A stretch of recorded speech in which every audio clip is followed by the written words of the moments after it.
the Black Widow clutching her newborn. Baby stood trembling on the auction block while the crowd below shouted their bids like hungry wolves. Serafina Washington held 3-month-old Mercy closer to her chest as the auctioneer's voice boomed across Copper Falls' dusty town square. Fine specimen here, gentlemen. Can read, write, cook, and clean. Look at those hands, still soft enough for housework. Harvey Grimm's tobacco-stained teeth gleamed as he gestured toward Sierra like she was prize livestock.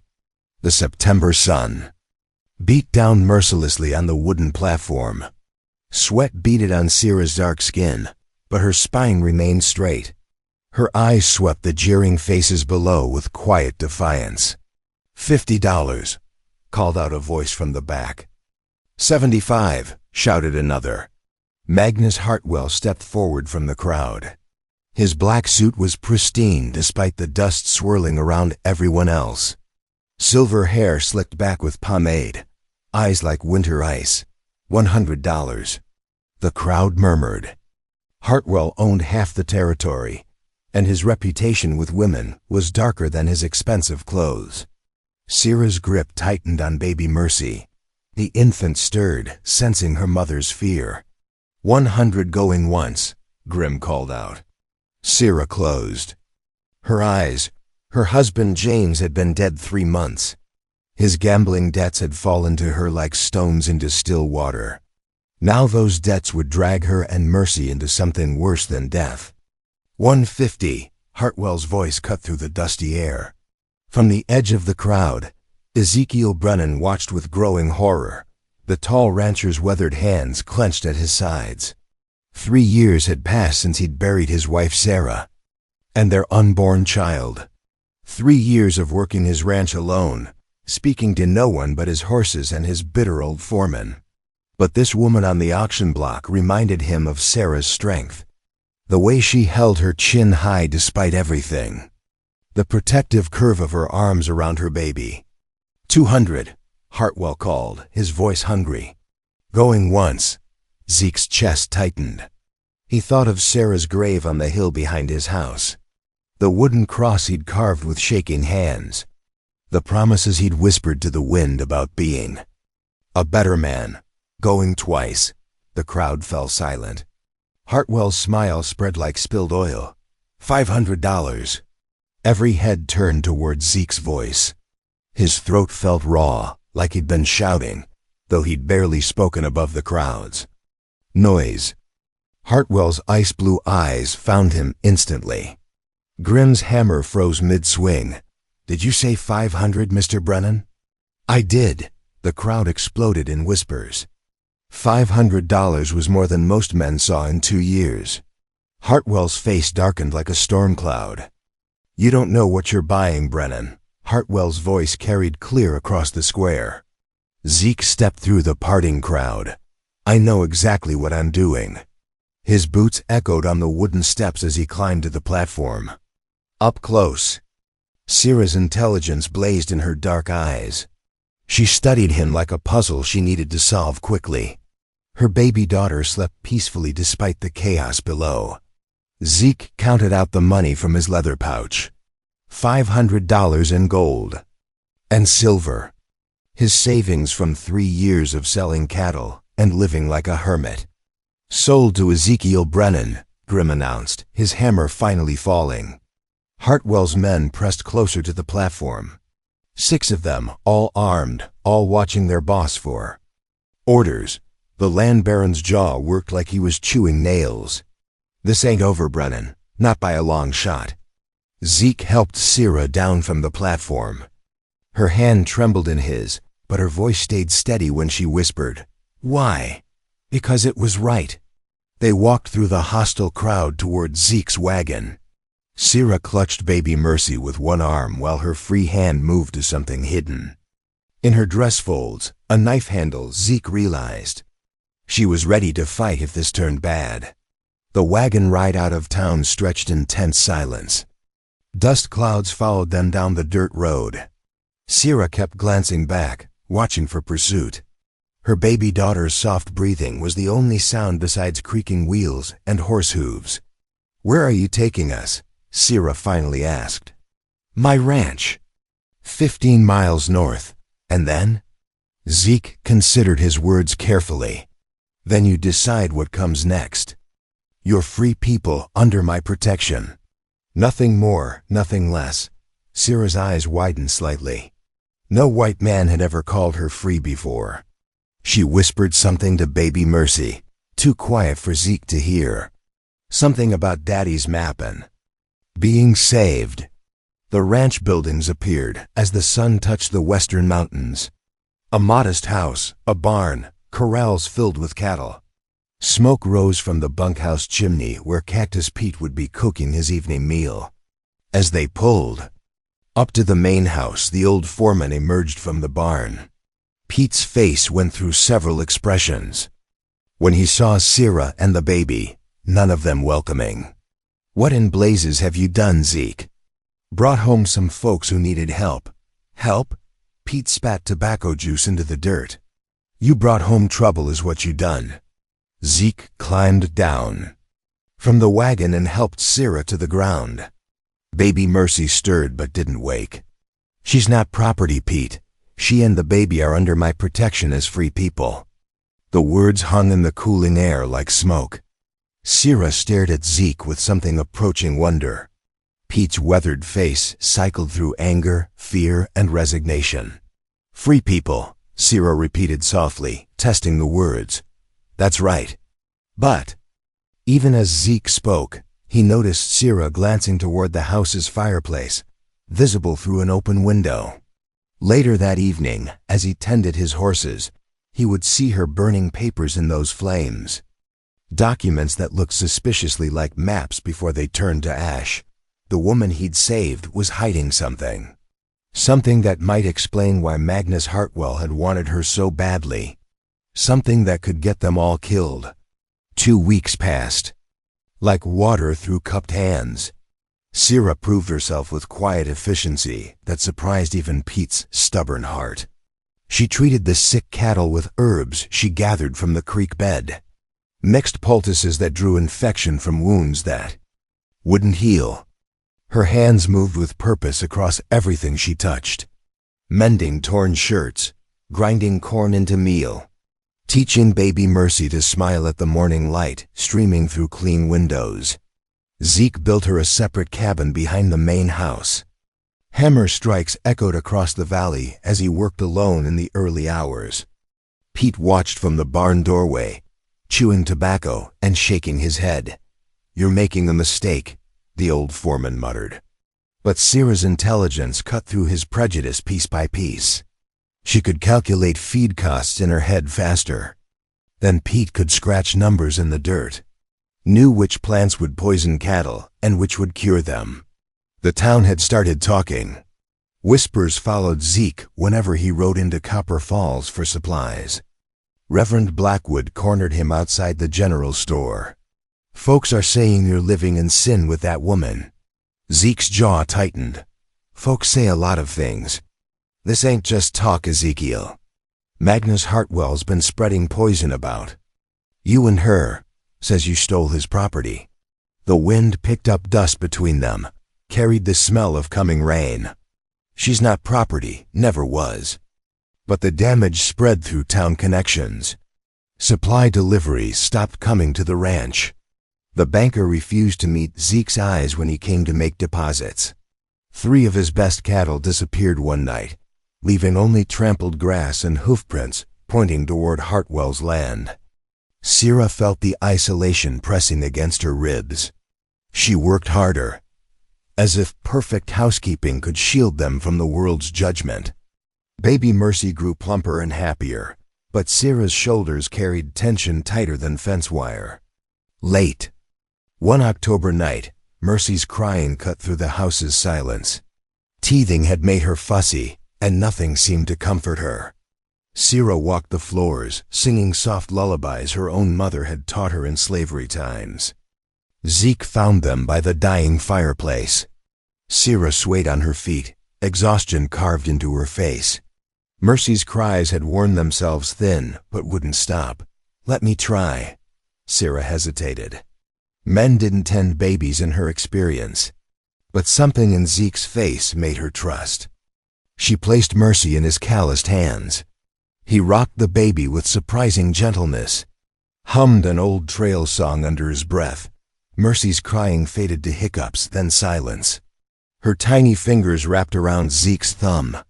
"You lost a child," Sierra said quietly. Zeke nodded. "Wife and baby. Childbirth took them both." The fire popped. Sparks rose toward the chimney opening. For the first time, Sierra saw past his kindness to the grief underneath. He wasn't helping her from pity. He understood loss that carved holes in your chest. 3 years ago, come Christmas. Sierra touched his shoulder. The gesture lasted only a moment, but it cracked something open between them. Understanding passed without words. The next morning brought Indian summer warmth. Sierra was cleaning the front room when Zeke's boot knocked over her sewing basket. Papers scattered across the wooden floor. Not ordinary letters or recipes. Maps. Detailed surveys showing railroad routes through Indian territory. Rivers and mountain passes marked with precise measurements. Government seals in the corners. Sierra dropped to her knees, scrambling to gather the papers. Her hand moved to the knife she kept hidden in her skirts. "You don't understand," she said. Zeke stepped back, hands raised. "Then help me understand." The maps shook in her trembling fingers. Baby Mercy played quietly in her basket, unaware that her mother's secrets had just spilled. Across the floor, "My husband wasn't just a cavalry scout. He mapped these routes for the Territorial Railroad Commission. Secret surveys through Cherokee and Cheyenne lands." Zeke studied the detailed drawings, rivers he recognized, mountain passes he'd ridden through. But the proposed railroad line cut straight through the heart of Hartwell's empire. These maps bypass all of Hartwell's holdings, he realized. The railroad would run 20 miles north of his land. Make his empire worthless overnight. Understanding hit Zeke harder than thrown stone. "Hartwell killed your husband for those maps." Sarah's nod was barely visible. "James wasn't sick with fever. He was murdered the night before he planned to. Deliver these to the territorial governor. Someone put poison in his coffee at the saloon." The room felt smaller suddenly. More dangerous. Outside, Pete's hammer rang against an anvil. "Ordinary and safe. Hartwell doesn't know I have the real maps. James hid them before he died. Left me clues only I would understand. And the papers you burned that first night? Decoys. False. Routes that would send the railroad through Hartwell's land instead of around it." Zeke sank into a chair. The woman he'd saved wasn't just any widow. She held information worth killing for. Information that could destroy the most powerful man. In 3 territories. "He'll kill anyone who helps me," Sierra whispered. "Anyone who stands between him and these maps. Then we'd better make sure he doesn't get them." Sierra stared at him. "You don't know what you're saying." "I know exactly what I'm saying." That evening, 3 riders approached the ranch house. Hartwell's men, their faces hidden by hat brims pulled low. They stopped just outside the fence line, close enough to be heard, but far enough to avoid direct confrontation. "We know she's here, Brennan," called the leader. "Mr. Hartwell wants his property back." Zeke stepped onto the porch. His rifle rested against the doorframe, within easy reach. "She's not property, and she's not leaving. Hartwell don't see it that way. He paid good money for her services. He lost the auction fair and square." The men exchanged glances. Their horses shifted restlessly, sensing tension in the air. "This ain't about auction rules anymore, Brennan. This is about things you don't understand. Things that ain't your business." Inside the house, Sierra held baby Mercy close to the window. The maps lay hidden again, tucked into a flour sack beneath loose floorboards. Her heart hammered against her ribs. "My land, my business," Zeke called back. The lead rider touched his hat brim. "We'll be seeing you again real soon, Brennan. Count on it." They rode away in a cloud of dust and implied threats. but their message hung in the cooling air clear as church bells. Hartwell knew she was here, knew the maps existed. The only question now was how far he'd go to get them. Sierra watched the riders disappear into gathering dusk. Staying meant putting Zeke and Pete in mortal danger. Leaving meant certain death. For her and Mercy, the wind picked up, rattling the windows. Somewhere in the distance, a coyote howled at the rising moon. Reverend Blackwood arrived with the sunrise, leading a delegation of town leaders up the dusty road to Zeke's ranch. Their horses kicked up clouds that hung in the still morning air. 5 men in dark suits, their faces set harder than winter ground. Zeke met them on the porch. His coffee steamed in the cool air, but his hand stayed steady on the cup. Behind him, through the window, Sierra moved quietly through her morning routine with baby Mercy. "Ezekiel," the Reverend began, "we've come to discuss a matter of community concern. My land, my business. This affects all of us." Mayor Hutchins stepped forward, his belly straining against his vest buttons. "That woman's presence here is causing problems. Good Christian families are asking questions." "What kind of questions?" "The kind that damage reputations, the kind that make wives worry about their husbands' souls." Zeke set down his coffee cup. The sound echoed across the porch planks. "She's a widow with a baby, nothing more." "She's a temptation," Reverend Blackwood's voice carried the weight of Sunday sermons. "Living here unmarried, unchaperoned. It's unseemly. She has her own cabin, lives independently." "Independence ain't the issue," Mayor Hutchins interrupted. "It's about appearances, about what's proper." The delegation shifted their weight. Their horses stamped and snorted behind them. In the distance, Pete hammered fence posts, each strike ringing across the valley. "Send her away, Ezekiel. For everyone's good." "No." The word cut through their arguments clean as an axe through kindling. Reverend Blackwood's face reddened. Above his white collar, "Then you choose her over your community, over your Christian brothers. I choose what's right." The men exchanged glances. Their decision had been made before they arrived. This visit was just politeness stretched thin. "Supply shipments to your ranch will stop," Mayor Hutchins announced. "Bank services suspended. You'll find business difficult without community support." They rode away in righteous dust clouds. Zeke watched them disappear, his jaw tight as fence wire. Inside the house, Sierra had heard every word. Her hands shook as she fed Mercy her morning milk. By afternoon, the isolation pressed against them from all sides. No supply wagons would climb the road to their ranch. No neighbors would stop for conversation or help with difficult work. They were cut off as surely as if they'd been marooned on an island. Despite the growing pressure, Sierra insisted on visiting town for baby supplies. Mercy needed medicine for her cough, and they were running low on flour. Zeke wanted to go alone, but Sierra's pride wouldn't bend. "I won't hide," she said simply. They rode into Copper Falls under a sky heavy with unshed rain. The town felt different now, hostile. People crossed the street rather than share the same. Wooden sidewalks, conversations stopped when they passed. At the general store, Sierra held her head high while the shopkeeper's wife whispered behind the counter. Baby Mercy gurgled happily, unaware of the tension crackling through the air around her. $17.32, the shopkeeper announced when Sierra brought her purchases forward. Sierra calculated quickly in her head. "That's wrong. Should be $12.47. The man's face reddened. "You calling me a liar? I'm calling your arithmetic poor."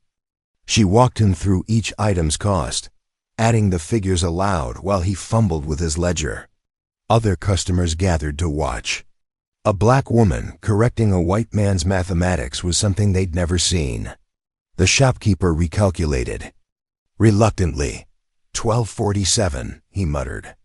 Outside, word spread quickly through the town's network of gossip. The woman could think, could challenge, could make white men look foolish with her sharp intelligence. That information reached Magnus Hartwell within the hour. Back at the ranch, Pete's antagonism toward Sierra reached a breaking point. He cornered Zeke by the barn while Sierra hung laundry behind her cabin. "You're gonna get yourself killed over this woman. That's my choice to make. What about my choice? I've been riding with you for 8 years. Don't I get a say in whether we all die for your guilt?" Zeke's hand stilled on the bridle he was mending. "Guilt? You think saving her brings back Sarah and your baby? You think God's gonna forgive you for letting them die just because you rescue this one?" The words hit harder than fists. Zeke's grief was still raw, still close to the surface. Pete had found the exact place to press. "That's enough, is it? Or is it just getting started?" Sierra appeared around the corner of the barn. She'd heard Pete's cruel words, seen how they'd cut into Zeke's carefully maintained composure. "I never asked for your protection or approval, old man," she said quietly. Pete turned on her, tobacco juice staining his grizzled beard. "You don't know what you've done, woman. What you've brought down on all of us. I know exactly what I've done. I've survived, and I'll keep surviving long after men like you have given up." Her words carried steel underneath. Pete saw something in her eyes that made him step back. This wasn't a woman who would break easily. Despite the tensions, Zeke and Sierra found themselves drawn together by necessity and something deeper. She taught him to read better, patient with his embarrassment over his limited education. He showed her ranch management, impressed by how quickly she understood complex operations. Baby Mercy became their bridge. When she reached for Zeke during feeding time, Sierra saw how naturally he loved her daughter. When she laughed at his silly faces, he felt something crack open in his chest that had been frozen since Sarah's death. Their feelings grew quietly, carefully. Neither spoke of love, but it lived in small gestures, the way Sierra poured his coffee, how Zeke always checked her cabin windows before sleeping, the soft looks they exchanged when Mercy did something particularly endearing. 3 weeks after Hartwell's warning, Sarah decided to test the town's hostility. She needed supplies, but more than that, she needed to prove she wouldn't be cowed by whispers and stares. This time, she went alone while Zeke repaired fence line. Mercy rode against her chest in a sling Sierra had sewn from flour sacks. The baby's presence made her feel stronger, more purposeful. The town market buzzed with afternoon activity. Farmers sold vegetables from wagon beds. Children played between the stalls. Normal life continuing despite the undercurrents of tension. Sarah bought what she needed with quiet dignity, paid exact change, spoke politely to those who would acknowledge her, ignored the whispers that followed her movements. She was loading her purchases into the wagon when Hartwell's men surrounded her. 6 of them, moving casual as predators. Their leader, a thin man with cruel eyes, stepped close enough that she could smell whiskey on his breath. "Mr. Hartwell wants to speak with you, ma'am." "I have nothing to say to Mr. Hartwell. He thinks different." The man reached for baby Mercy's sling. Sierra's hand moved to her hidden knife, but another man grabbed her wrist. In the struggle, Mercy began crying, her tiny voice cutting through the market's noise. "Come quiet, and the baby don't get hurt." Sierra's world narrowed to her daughter's safety. Nothing else mattered. Not her pride, not her secrets, not even her life. "I'll come." They were loading her into Hartwell's expensive carriage when Zeke's voice cut through the crowd. "Let them go." He stood at the market's edge, his rifle cradled loosely in his arms, not threatening, but ready. The entire town stopped to watch. Hartwell emerged from his carriage, silver hair gleaming in the afternoon sun. His smile was all teeth and no warmth. "Brennan, we were just having a conversation with your house guest. Looked like kidnapping to me." Strong words. "You sure you want to use them?" The market had gone silent. Children pressed close to their mothers. Men touched their hat brims nervously. This was the confrontation everyone had been expecting. "She's not property," Zeke said clearly. "She's family." The word hit the crowd harder than gunshot. Family. A white rancher claiming a black woman and her baby as family. In front of the whole town, Hartwell's smile disappeared. "Family, is it? That's interesting. Very interesting indeed." He released Sierra with a theatrical bow. "My apologies for the misunderstanding, ma'am. Enjoy your afternoon with your family." But his eyes promised this was far from over. As his carriage rolled away, dust swirled around. The silent market. Sierra clutched baby Mercy close, her heart hammering against her ribs. Zeke had just painted a target on all their backs, and the whole town had witnessed him do it. The ride back to the ranch stretched in tense silence. Sierra held baby Mercy close while Zeke's jaw worked tight as rawhide. His public declaration had shifted everything between them. The word family hung in the air heavier than storm clouds. Back at the ranch house, emotions ran high as creek water after spring rain. Sierra paced the front room while Mercy slept peacefully in her basket. The baby's innocence made the danger surrounding them feel sharper, more urgent. "He would have taken her," Sierra whispered. "Used her to make me talk." Zeke cleaned his rifle with methodical precision. Each movement deliberate, controlled. "He won't get another chance. You don't understand what you've done. Calling us family in front of the whole town. I meant it." The words settled between them solid as foundation stones. Sierra stopped pacing, her hands stilled on her skirt fabric. "This isn't just about protecting us anymore," she said quietly. "It's about survival." That night, Sierra made her decision. She found Zeke on the porch, staring out at the star-scattered darkness. Baby Mercy fussed against her shoulder, restless, with the tension that surrounded them all. "I have to take the maps to the territorial governor. It's the only way to stop Hartwell permanently." Zeke's chair creaked as he turned toward her. "That's a 3-day ride through hostile country. I know the risks." "So do I, and you're not going alone." Sierra had expected argument, not partnership. "It'll be dangerous for you too. We're past worrying about safe." His certainty surprised her. This quiet rancher had committed himself completely to their protection. More than protection, to their future together. The next morning brought Pete's confession, delivered with the reluctance of a man swallowing bitter medicine. He found Sierra feeding chickens behind her cabin while Zeke prepared for their journey. "Need to tell you something," Pete began, his weathered hands twisting his hat brim.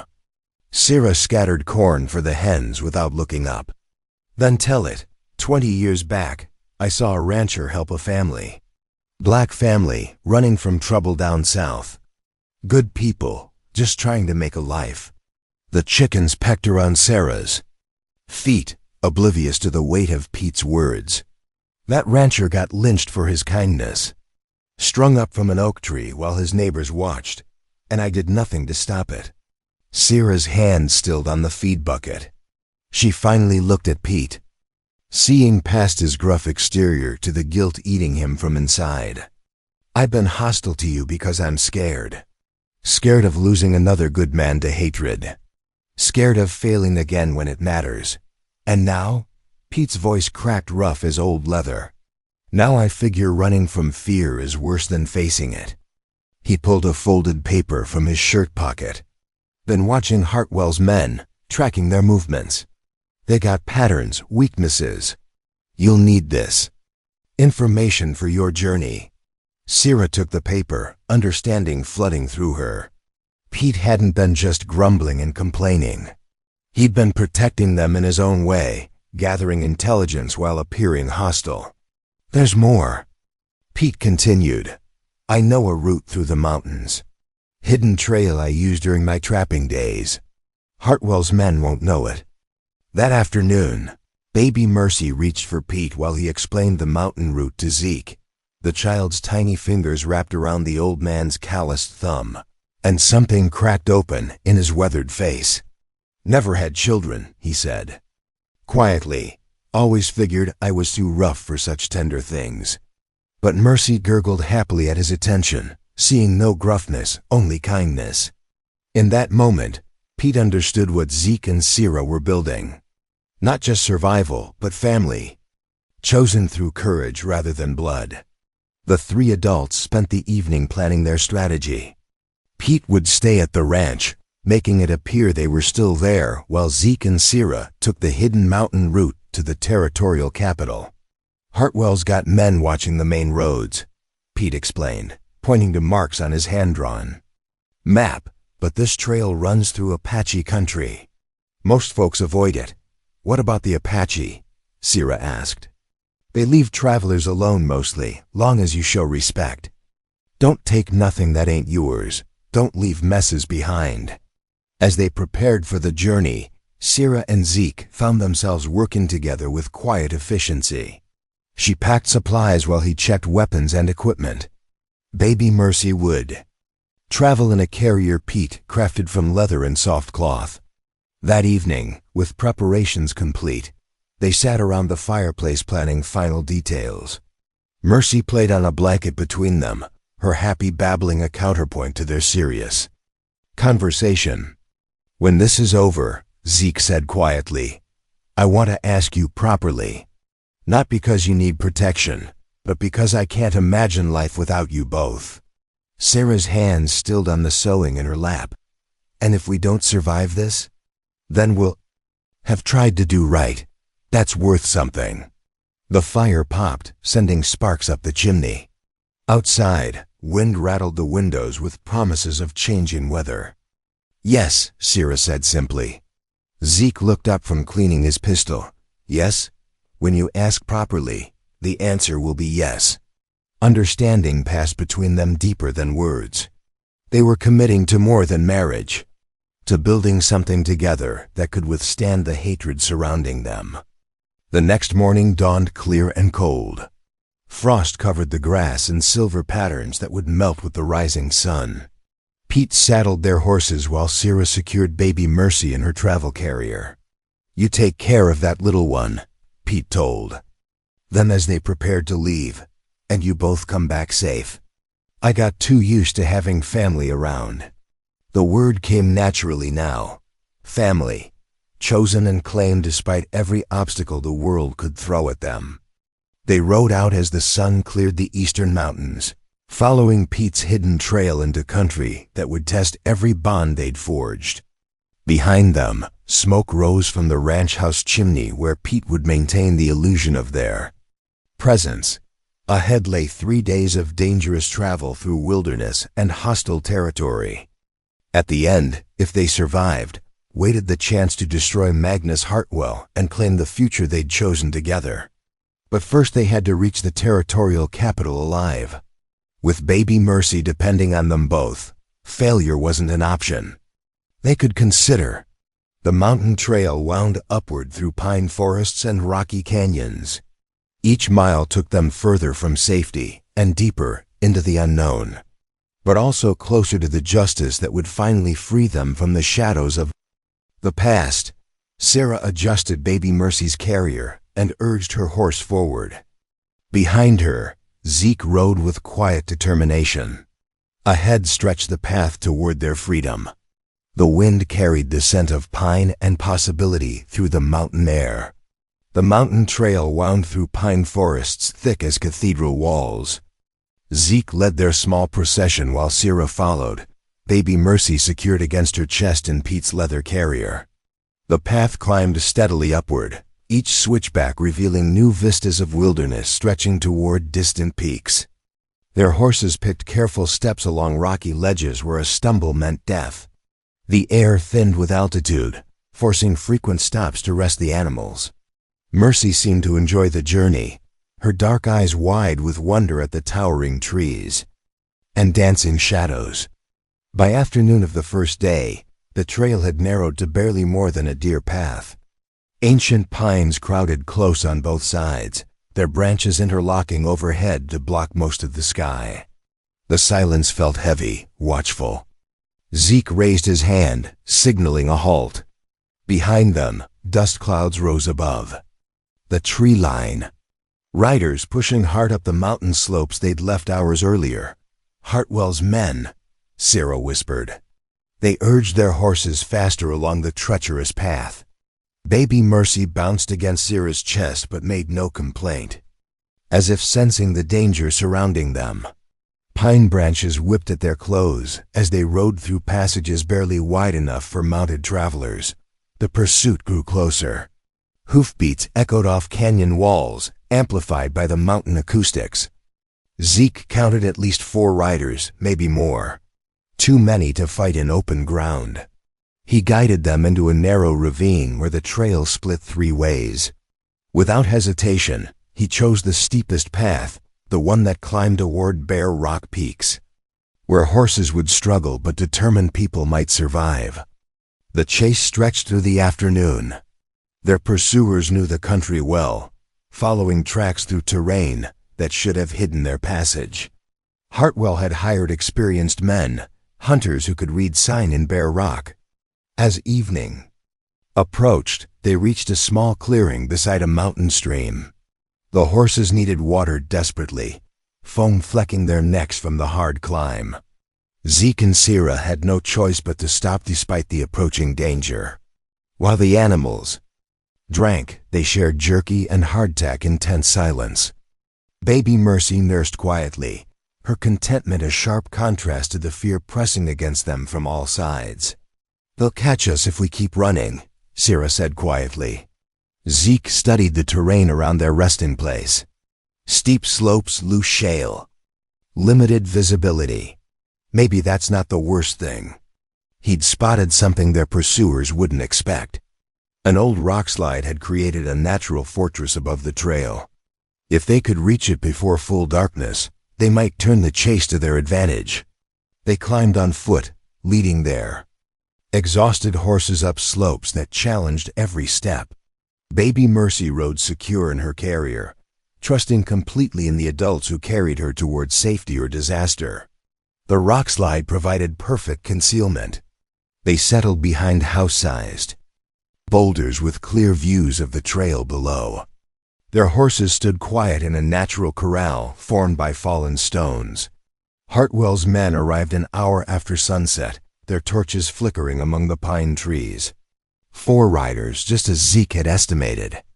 They'd been pushing hard, and their mounts showed the strain. "Trail goes cold here," one called out. "Lost 'em in the rocks. They can't have gone far. Spread out and search." But searching mountain wilderness at night was dangerous work. The men made enough noise to wake every animal. For miles, their torches advertising their positions to anyone watching from the darkness above. Zeke and Sarah waited in perfect stillness. Baby Mercy slept peacefully between them, her breathing soft as whispered prayers. The hunters below crashed through underbrush, following false trails that led nowhere. By midnight, the search party had given up. They made camp in the clearing below, posting guards and settling in to wait for daylight. Their overconfidence would cost them in the morning when they discovered their quarry had vanished completely. Zeke led his family through the darkness along paths only mountain sheep would attempt. They climbed by starlight, trusting their horses' sure footing on terrain that would kill the unwary. Each step took them further from their pursuers and closer to the territorial capital. Dawn found them on a high ridge overlooking valleys that stretched to the eastern horizon. Behind them, the mountain peaks caught first light, painting snow-covered summits in shades of rose and gold. "We made it through the worst," Zeke said quietly. Sarah adjusted Baby Mercy's carrier, making sure the child stayed warm in the thin mountain air. The worst is still ahead. She was right. Reaching the territorial capital meant facing Governor Matthews and his bureaucracy. It meant trusting strangers with information that could change the future of the territory. It meant gambling everything on justice in a world that rarely rewarded the righteous. They descended through easier country as the morning progressed. The trail widened, allowing them to ride side by side for the first time since leaving the ranch. Baby Mercy watched the changing scenery with bright interest, pointing tiny fingers at birds and butterflies. Around their small campfire that evening, they finally spoke of futures beyond survival. Sierra taught Mercy to clap her hands, while Zeke whittled a wooden toy from pine branch. The domestic scene felt strange after days of running and hiding. "When this is over," Zeke said, "what do you want most?" Sierra considered the question while Mercy grabbed for the wooden horse taking shape under Zeke's knife. "Peace. A place where Mercy can grow up without fear. And after that, a school. Children around here need education, regardless of their color."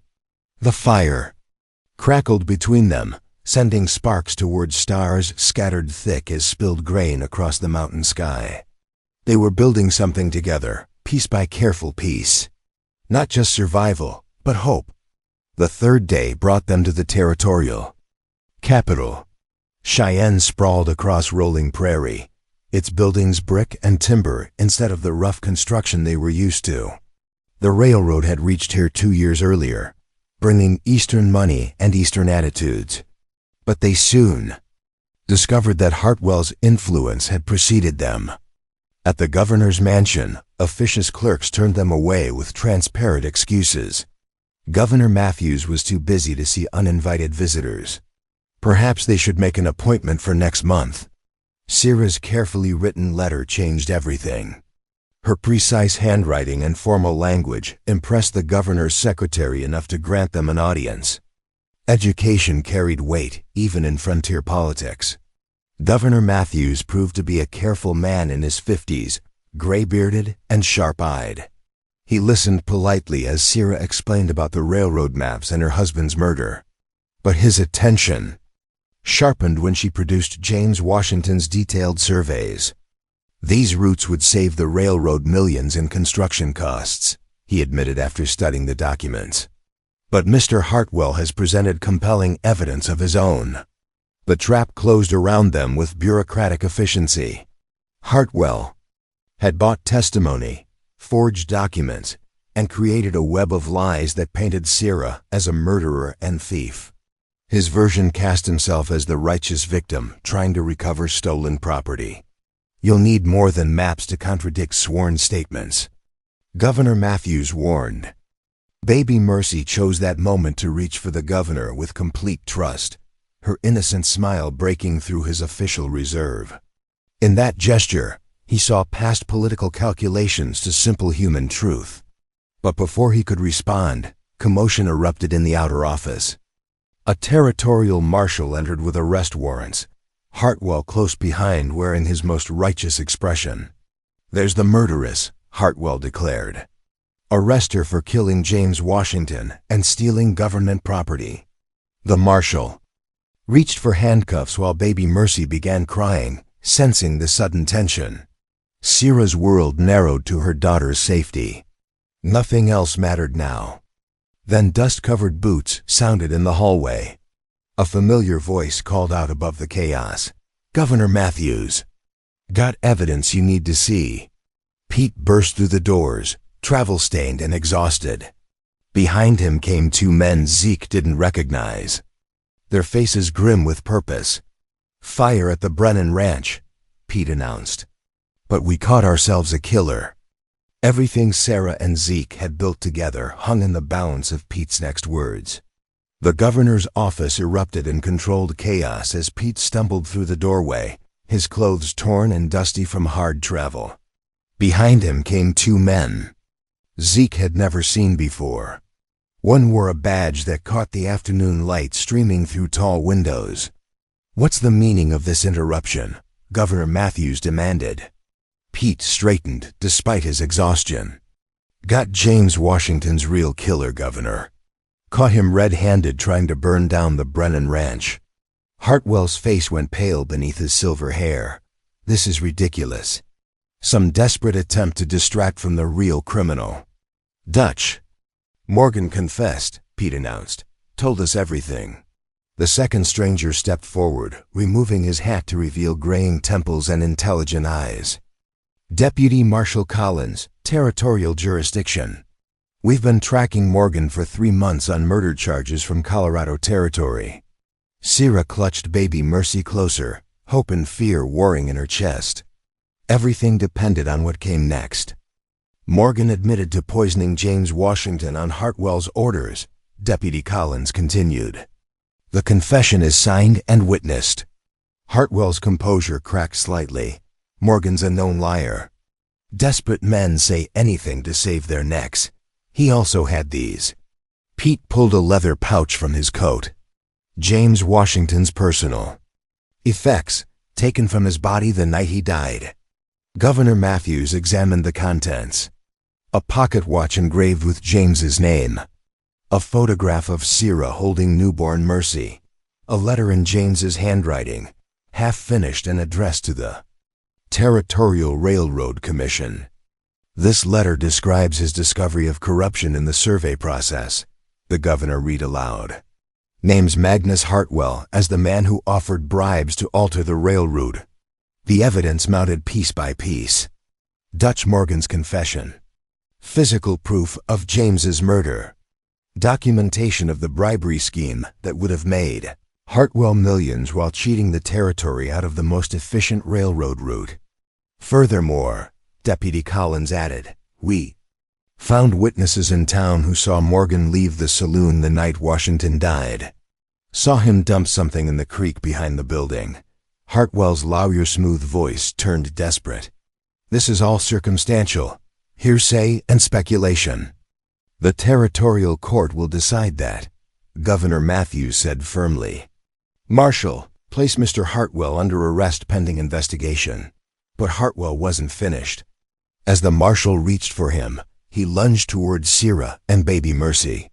If I'm going down, I'm taking them with me. His hands closed around Mercy's tiny form, pulling her from Sarah's arms. The baby's cries filled the suddenly silent office. Sierra's maternal instincts exploded into protective fury. Give me my daughter. One step closer and she pays for all. Of this, the room held its breath. Then baby Mercy did something that changed everything. She reached toward Zeke with complete trust, her tiny fingers stretching toward the man who'd become her father in all but blood.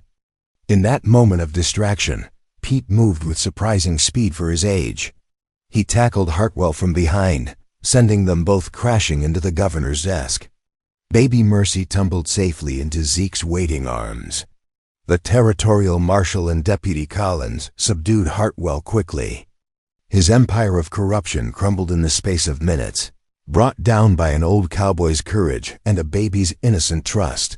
3 months later, spring had come to the Brennan Ranch. Wildflowers dotted the meadows where cattle grazed peacefully. The railroad had compensated Sierra handsomely for James's maps, giving her financial independence and the means to build her own future. But she'd chosen to build it with Zeke. The wedding took place on a Sunday afternoon in May, with half the territory in attendance. Reverend Blackwood performed the ceremony, his previous objections forgotten in the face of their obvious devotion to each other. Sierra wore a simple dress of blue cotton that brought out the warmth in her dark eyes. Zeke had trimmed his beard and put on his only good suit. Baby Mercy, now walking on unsteady legs, served as their flower girl by scattering dandelion petals across the grass. Pete stood as Zeke's best man, his weathered face beaming with pride. The community that had once shunned them now celebrated their union. Sierra's courage and intelligence had won respect that transcended the prejudices of the time. During the ceremony, Mercy took her first confident steps, toddling between Sarah and Zeke as they exchanged vows. The symbolism wasn't lost on anyone present. This family had been built on choice, not chance. On love that refused to bow to hatred. The reception stretched into evening, with music and dancing under stars that seemed brighter than usual. Sierra had insisted on a community celebration, open to all who wished to attend. Black and white families mingled freely, their children playing together in the gathering dusk. 6 months after the wedding, the scene had become routine. Sunday afternoons brought families from across the territory to the Brennan Ranch for communal meals and shared fellowship. The dining table Zeke had built could seat 20 people, and it was rarely empty. Sarah had established her school in the old bunkhouse, teaching children of all colors to read and write. Her students included the sons and daughters of former slaves, the children of white homesteaders, and even a few Apache youngsters whose parents had begun to trust the strange white woman who treated everyone with equal respect. Zeke's ranch prospered with Sarah's intelligent management and Pete's experienced guidance. They'd hired a mixed crew of ranch hands who worked together without regard for the artificial barriers that divided so much of the territory. Baby Mercy, now a confident toddler, ruled the household with the benevolent tyranny of a much-loved child. She spoke her first words in both English and the Apache phrases she'd picked up from some of Sarah's students. Her laughter echoed through the ranch buildings, a sound that never failed to bring smiles to adult faces. The final image captured everything they'd built together. Sarah stood in the doorway of her schoolhouse, watching her students practice, their letters on slate boards. Zeke worked nearby with Pete and their ranch hands, mending fence that would protect the cattle grazing in green pastures. Mercy played safely in the yard between them, surrounded by the family they'd all chosen to create. Not a family bound by blood or law, but by something stronger. Love that had been tested by hatred and emerged victorious. Courage that had faced down corruption and won justice. The wind carried the scent of wildflowers and possibility across the valley. In the distance, a train whistle echoed through the mountains, following the route James Washington had mapped with his life. The railroad brought progress and change, but it also brought validation of the price paid for truth. True family, they'd learned, wasn't about blood or birth. It was about the people who chose to stand with you when everything fell apart. The people who saw your worth when the world tried to deny it. The people who loved you not despite your differences, but because of them. The sun set behind the western mountains, painting the sky in shades of hope and promise. Tomorrow would bring new challenges, but they'd face them together, all of them. The family they'd forged in the crucible of injustice and emerged stronger than the hatred that had tried to destroy them. And that is all to the story for now. Please let me know where you are tuning in from. Perhaps we will create a story there. Consider liking this video and subscribing to our channel. And if you enjoy our content, click this video on your screen. I promise you, it's worth watching. See you tomorrow.